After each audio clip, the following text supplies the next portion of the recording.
Hello students, पिछले lecture में हमने पॉइंटिंग वेक्टर को पढ़ा था।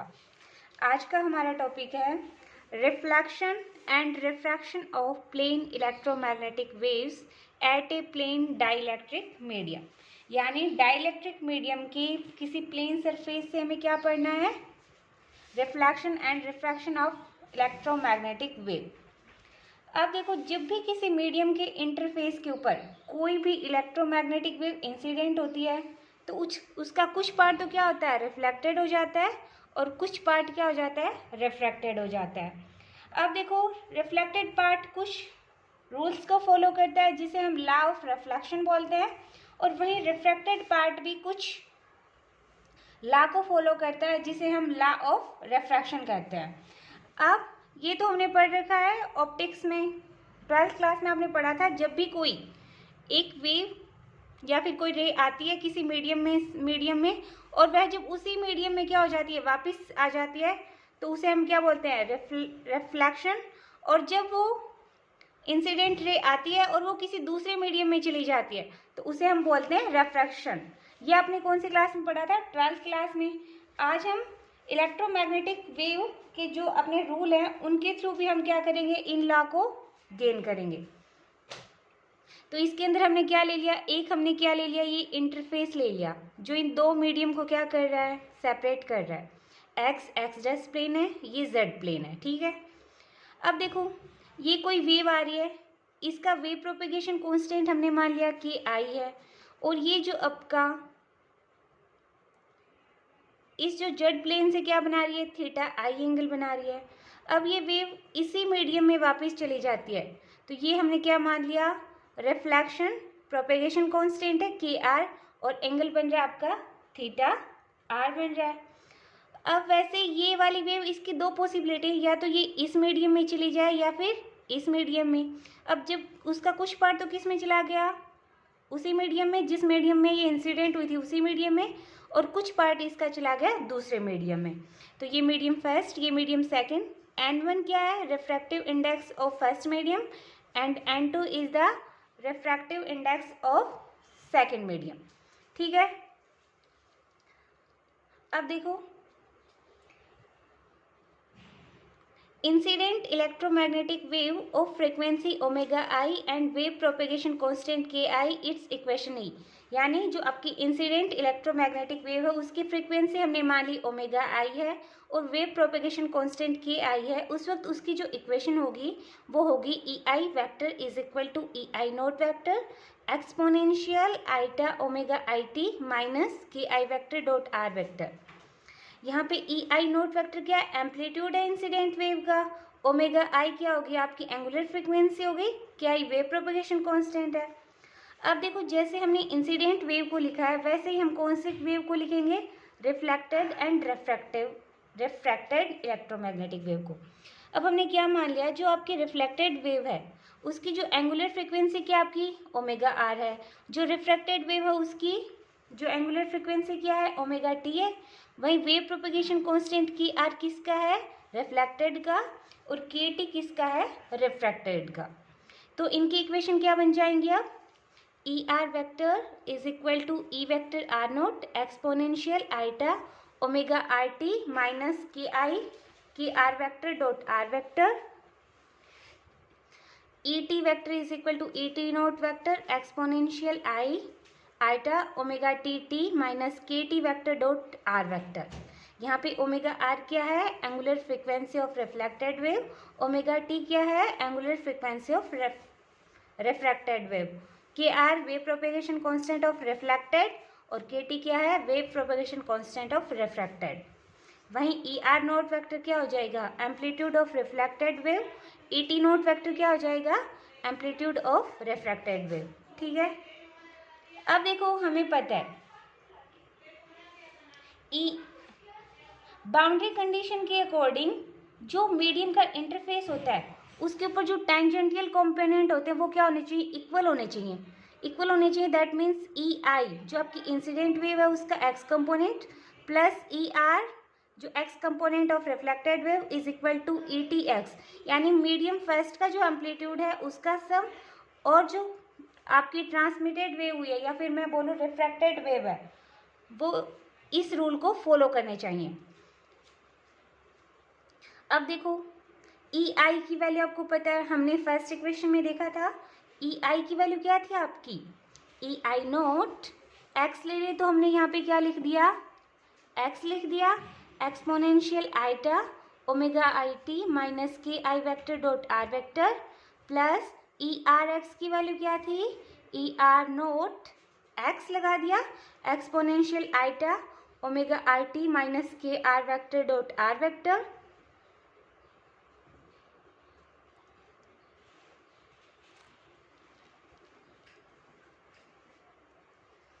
और is equal to E T naught, यहाँ पे भी क्या आ जाएगा, एक्स आ जाएगा, exponential eta omega T T minus K T vector dot R vector. अब देखो ये इक्वेशन कब वैलिड हो सकती है, जब इसके अंदर coefficient of X, coefficient of Y and coefficient of T are equal हो, तभी ये इक्वेशन क्या कर सकती है, बाउंड्री कंडीशन को सेटिस्फाई कर सकती है।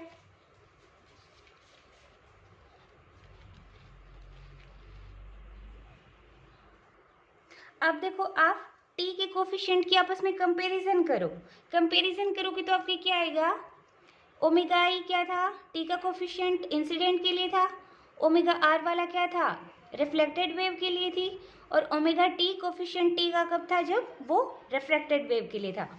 वो तीनों क्या होने चाहिए, इक्वल होने चाहिए, इज इक्वल टू ओमेगा मान लिया, इक्वेशन 5।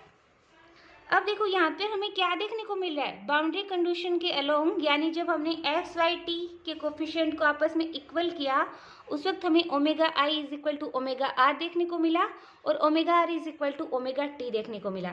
यानी यहाँ पे frequency of incident, reflected and refracted is same, that is no change in frequency due to reflected and refracted. यहाँ पर कहने का मतलब क्या हुआ कि जब भी यहाँ पर इंसिडेंट वेव की जो फ्रिक्वेंसी थी वही फ्रिक्वेंसी किसकी आ रही है, अपनी रिफ्लेक्टेड एंड रिफ्रैक्टेड की, यानी इसके ऊपर मीडियम का कोई इफेक्ट नहीं पड़ा। यानी फ्रिक्वेंसी चाहे आप मीडियम फर्स्ट लो चाहे आप मीडियम सेकंड लो, रिफ्लेक्शन हो या फिर रिफ्रैक्शन हो, उसमें फ्रिक्वेंसी में कोई चेंज नहीं आएगा। ठीक है, ये तो हमने जब टी वाले कोफिशिएंट की कंपेरिजन की तब हमें देखने को मिला। अब हम क्या करेंगे, कंपेयरिंग करेंगे एक्स और वाई कोफिशिएंट की। एक्स और वाई कोफिशिएंट की करोगे तो एक्स इसी में बनेगा, आर वेक्टर वाले में से ही बनेगा, तो K I vector dot R vector is equal to K R vector dot R vector is equal to K T vector dot R vector. अब देखो हम इसे क्या लिख सकते हैं, K I X plus I cap plus K I Y. देखो आप के आई वेक्टर को आप ऐसे लिख सकते हो, के I x I cap plus K I Y Y cap. अब देखो बात चल रही है एक्स वाई प्लेन की, तो हमने एक्स वाई ले लिया क्योंकि आपकी जो इंसिडेंट वेव थी और जो आपकी रिफ्लेक्टेड और रिफ्रैक्टेड वेव थी वो किस में हो रही है, एक्स वाई प्लेन में ही चल रही हैं, जेड प्लेन का तो कोई रोल ही नहीं है। तो यहाँ पर हमने दो ही लिए हैं, कि आई x X plus K I Y Y. वहीं K R vector dot R vector को आप क्या लिख दोगे, K R X X plus K R Y Y, और के टी वेक्टर वाला क्या हो जाएगा आपके, के टी एक्स एक्स प्लस के टी वाई वाई। अब यहाँ से आप x वाले कोफिशिएंट के आपस में कंपैरिजन करोगे तो क्या देखने को मिलेगा, यहाँ पे क्या है x का कोफिशिएंट के आई एक्स, यहाँ पे क्या है के आर एक्स और यहाँ पे क्या है के टी एक्स, इक्वेशन 6।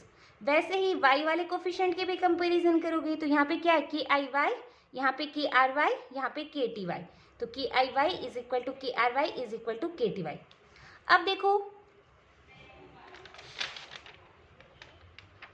हमने क्या किया था, जो अपनी इंसिडेंट वेव आ रही है वो कौन सी प्लेन से आ रही है, एक्स प्लेन से आ रही है।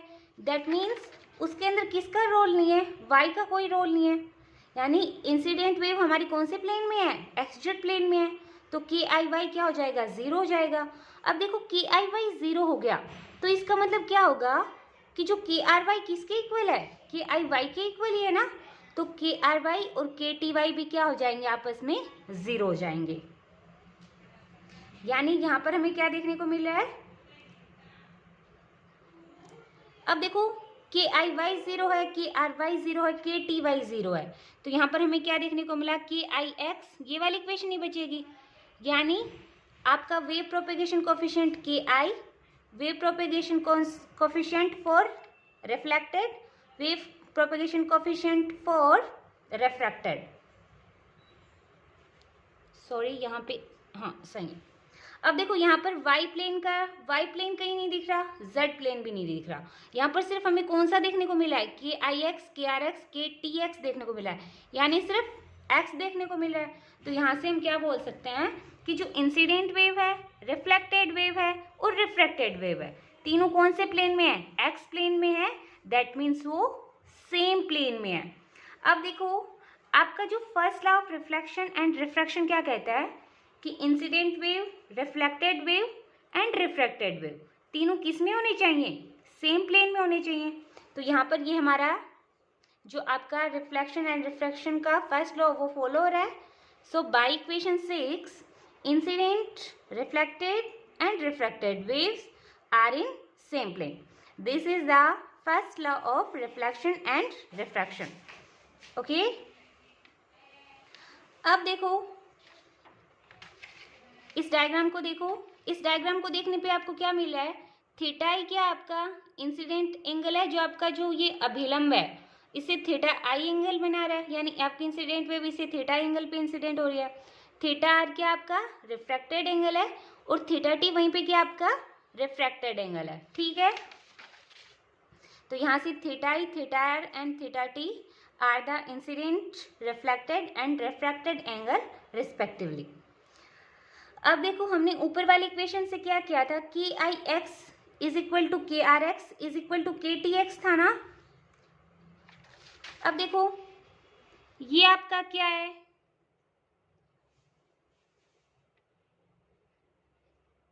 के आई एक्स है, वैसे ये क्या आपका के आर एक्स है और वैसे ये आपका क्या है के टी एक्स है। अब देखो यहाँ पर आप किसकी वैल्यू फाइंड आउट करोगे, के आई एक्स की करोगे। अब ये वाला एंगल थीटा है तो ये वाला कितना होगा 90 माइनस थीटा, और जब आप किसकी वैल्यू निकालोगे, के आई एक्स की वैल्यू यहाँ से निकालोगे साइन लाल बटा कक्का से, तो के आई एक्स की वैल्यू आपकी आएगी के आई साइन थीटा आई। वैसे ही के आई एक्स किया है वैसे ही आप के आर एक्स की वैल्यू निकालोगे, के आर एक्स की वैल्यू क्या आ जाएगी, ये देखो ये आपकी क्या है के आर है, वैसे ये क्या हो जाएगा 90 माइनस थीटा आर हो जाएगा, तो इसकी वैल्यू क्या आएगी के आर साइन थीटा आर। वैसे ही आप किसकी निकालोगे के टी एक्स की, तो वो आ जाएगी आपकी के T sine theta T. Okay, तो यहाँ पर हमने क्या लिखा, के आई एक्स, के आर एक्स और के टी एक्स की वैल्यू जो हमने डायग्राम से निकाली वो हमने यहाँ पे पुट कर दी। तो यहाँ पे क्या हो जाएगा sign theta I, K I sine theta I is equal to K R sine theta R is equal to K T sine theta T, equation 7। अब देखो हमने ऊपर के आई और के आर दोनों क्या थे, सेम मीडियम में थे। देखो के आई क्या था, wave propagation coefficient of incident wave, और के आर क्या था, wave propagation coefficient of reflected wave. अब देखो ये दोनों किस में है, सेम मीडियम में, फर्स्ट मीडियम में है ना के आई और के आर, तो सेम मीडियम में है तो दोनों क्या होने चाहिए, इक्वल होने चाहिए। तो यहाँ से क्या होगा, K I and K R is in same medium so its value will be same. अब देखो इनकी वैल्यू सेम है, K I sine theta I is equal to K R sine theta R है, और के आई की value किसके equivalent है, के आर के इक्विवेलेंट है, क्योंकि दोनों सेम मीडियम में है। अब दोनों सेम मीडियम में है तो के आई से के आर क्या हो जाएगा, कैंसिल हो जाएगा, और हमें इक्वेशन क्या मिलेगी, sine theta I is equal to sine theta R. ये वाला हम क्यों नहीं ले रहे, क्योंकि ये दूसरे मीडियम में है, तो के टी की वैल्यू क्या होगी, इनसे अलग होगी। अब देखो साइन थीटा आई जब साइन थीटा के आर कब होगा, जब थीटा आई किसके इक्वल होना चाहिए, थीटा आर के। अब देखो थीटा आई क्या था आपका इंसिडेंट एंगल, और थीटा आर क्या था आपका रिफ्लेक्टेड एंगल। अब देखो सेकंड लॉ ऑफ रिफ्लेक्शन क्या कहता है कि इंसिडेंट एंगल किसके इक्विवेलेंट होना चाहिए, रिफ्लेक्टेड एंगल के होने चाहिए, और हमने इलेक्ट्रोमैग्नेटिक वेव थ्योरी के अलोंग इसे हमने ये प्रूफ भी कर दिया, theta is equal to theta R that means incident equal to reflected angle. तो ये हमारा सेकंड लॉ ऑफ रिफ्लेक्शन भी हमने निकाल लिया। अब हमारा बचता है सेकंड लॉ ऑफ रिफ्रैक्शन। अब देखो आपकी जो इक्वेशन 7 थी उसमें क्या था अपना, K I sine theta I is equal to K R sine theta R is equal to K T sine theta T. इस बार मैंने K I sine theta I is equal to K T sine theta T ले लिया, क्योंकि हमें कौन सा निकालना है, refraction, second law of refraction निकालना है। तो मैंने इंसिडेंट वाला कंपोनेंट ले लिया और एक रिफ्रैक्टेड वाला कंपोनेंट ले लिया। अब देखो यहाँ से sine theta I upon sine theta T is equal to क्या हो जाएगा, के टी अपॉन के आई हो जाएगा ना। अब हमें पता है के इज इक्वल टू क्या होता है आपका, ओमेगा बाई वी होता है। तो sine theta I upon sine theta T is equal to K T लिखोगे तो omega T upon V T लिखना पड़ेगा, और के आई क्या होगा आपका, omega I upon B I हो गया। अब देखो हमने इक्वेशन 5 में देखा था omega I is equal to क्या था आपका, ओमेगा टी था। तो यहाँ से ओमेगा आई ओमेगा टी आपस में क्या हो जाएंगे, कैंसिल हो जाएंगे। तो बचेगा क्या हमारे पास, V I upon V T बचेगा। अब देखो refractive index eta is equal to क्या होता है आपका, एन इज इक्वल टू क्या होता है, सी बाई वी होता है ना। अब देखो सी बाई वी, सी तो सब में सेम ही रहता है, तो यानी आपका रिफ्रैक्टिव इंडेक्स किसके प्रोपोर्शनल है, वी के। तो यहाँ पर वी आई है तो कौन सा कंपोनेंट आएगा आपका, एन टी आएगा, यानी इस वाला आएगा। और वी टी है तो V T is equal to क्या होता है, proportional to the 1 upon N T, और V I proportional to the 1 upon N I. यानी देखो जब आप वी आई लिखोगे तो आप लिखोगे सी अपॉन, यानी एन आई लिखोगे तो आप क्या लिखोगे, सी अपॉन वी आई लिखोगे। तो यहाँ से V I is equal to आपका क्या हो जाएगा, सी अपॉन एन आई होगा ना। तो सी अपॉन एन आई नीचे जाएगा, और वैसे ही वी टी के लिखोगे तो सी आपस में कैंसिल हो जाएंगे, एन टी अपॉन एन आई बचेगा आपका। अब देखो यही आपका क्या होता है, सेकेंड लॉ ऑफ रिफ्रैक्शन। यानी हमारी इसमें वैल्यू क्या आती है, sine I upon sine R is equal to mu, जो आपका रिफ्रैक्टिव इंडेक्स होता है वही आता है। तो ये हमारा सेकंड लॉ ऑफ रिफ्रैक्शन भी क्या हो गया, प्रूफ हो गया। तो आज का हमारा टॉपिक हुआ कंप्लीट। हमारा टॉपिक क्या था, reflection and refraction of plane electromagnetic wave at a plane dielectric surface. यानी हमें इलेक्ट्रोमैग्नेटिक वेव यानी इंसिडेंट वेव के अलोंग हमें रिफ्लेक्शन और रिफ्रैक्शन के दोनों लॉ को क्या करना था, प्रूफ करना था, जो हमने कर दिया। सो आज के लिए इतना ही। कल का हमारा टॉपिक रहेगा फ्रेस्नेल रिलेशन। सो मिलते हैं नेक्स्ट लेक्चर में। आज के लिए इतना ही। Thank you.